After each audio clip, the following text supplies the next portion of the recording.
Hi everyone, this is Lychee and I'm the one who runs this channel. It's been over half a year since I started translating Chinese commentary for Identity V tournaments. It's hard to believe that since then, we not only have almost 3K subscribers, but our team has also grown from my one-man ship to a 13-person crew. I'm super excited that there are so many global fans who take interest in these tournaments, and I want to say thank you for all your support for our channel. This video is the first of a two-part series where I introduce you to our team. Part 1 is a behind the scenes of our subtitling process, plus some Q&A where I answer your questions about the channel and our future plans. For Part 2, you'll get to learn more about the members of the team. We'll be answering some of your Identity V questions, tournament-related questions, and personal questions. We definitely had a lot of fun reading and answering your questions, so we hope you enjoy this video as well. First, we'll start off with translation and timing. We set the correct time for each line to appear. For commentary videos, we translate by ear and type out every single line. The word choice must be natural and logical.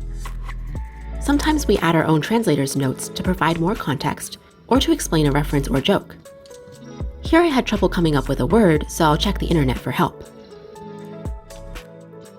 These are my notes, and since I had trouble with this line, I wrote it down for the proofreader to double check. Let's hear from one of our very own proofreaders, Identity V Glamour. Proofreading enhances the accuracy of the translation, both in terms of grammar and the Identity V game context. We answer translators' questions, and we review line by line, explaining all changes suggested. Proofreaders also need to keep translations concise. Here, you can see what our notes look like.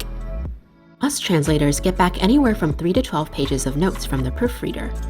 They teach us a lot with their detailed explanations. We will then make detailed translation edits based on these notes.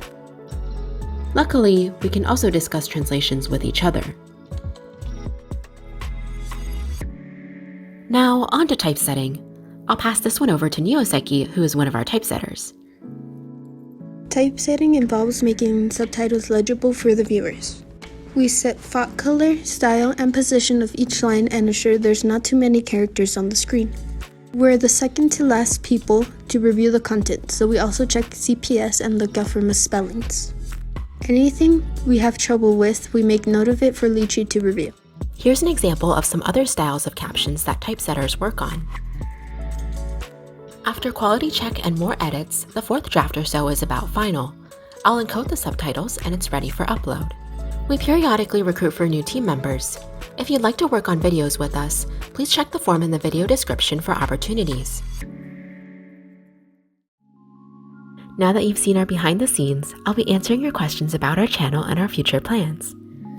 So our first question is, who came up with the channel name and why Lychees actually? Some of my Identity V friends already knew me as Lychee, and after desperately trying to think of a name, IVLychee suddenly came to mind, or IVLychee if that's how you'd like to pronounce it. I was happy enough to keep it. The next question is, how many people are on the team and how many are involved in making a video? Currently we have a little over 10 people, and anywhere from 2 to 6 people might work on a video. So if we have 4 people, that means we can have a translator and timer, a proofreader, a typesetter, and a reviewer and encoder.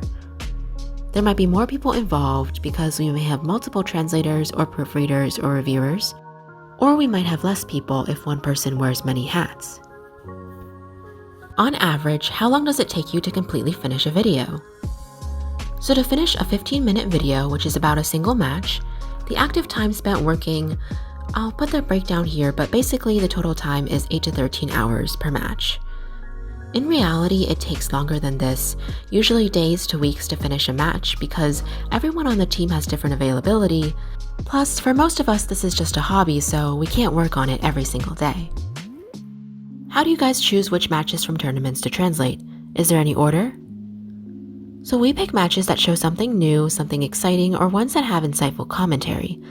There isn't really any order unless we're translating multiple videos as a series like the co-op finals. Some people have wondered why I translate GG's matches more than any other team. And it's mainly because while I used to watch every single IVL match, I don't really have the time to do that anymore. So I tend to watch Gigi's matches more than other teams, and that's how I find more of their matches to translate. Sometimes the other translators will also have their own preferences, and we do try to make sure that everybody works on something that they're interested in. Feel free to give us suggestions, but as I say to everyone, I make no promises unless it's already as good as done. We also got asked if we will translate the Before You vs. X-Rock games. We don't plan to translate them all, but one of the matches is in the works, so please stay tuned. Our next question is, will you ever make videos that are not translations of commentary? Just asking out of curiosity whether there are future plans.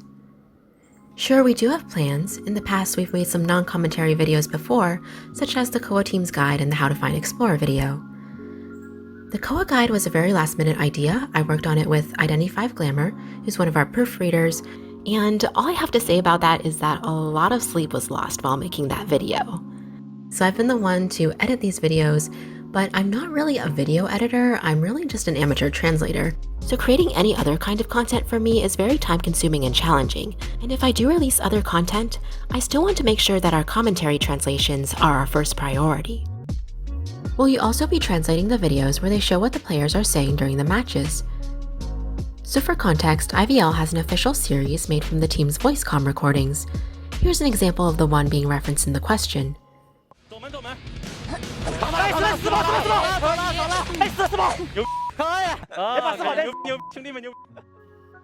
So these videos are definitely super fun, but they're also harder to translate just because there's so much internet slang, jokes, and memes, and also more text on the screen means that typesetting is harder. But we definitely consider translating these videos if we knew that there was interest. IVL also has a lot of other fun side content, like a cooking show, lots of player interviews, and sometimes the teams will play games. Let us know in the comments below what you'd like to see translated. So this question asks, would you consider expanding your team to translate the Japanese tournaments too? So the answer is most likely not.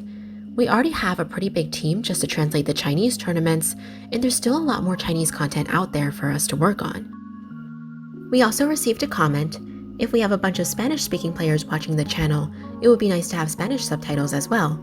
Let me know if you need them, I'd love to help out. First of all, that's super sweet, and second of all, I don't know if we have Spanish-speaking viewers here or not, so I don't think we would add hard-encoded subtitles in other languages, but we could consider adding YouTube captions in other languages if people are interested. So that wraps up our channel Q&A. Thank you to everyone who sent in these questions, and don't forget that there will be a part 2 as well, with some of the more fun questions that were sent in. I'm super excited for the rest of the team's answers, and I promise it'll be more fun than listening to me talk, so be sure to check it out. Stay tuned, and I'll see you next time.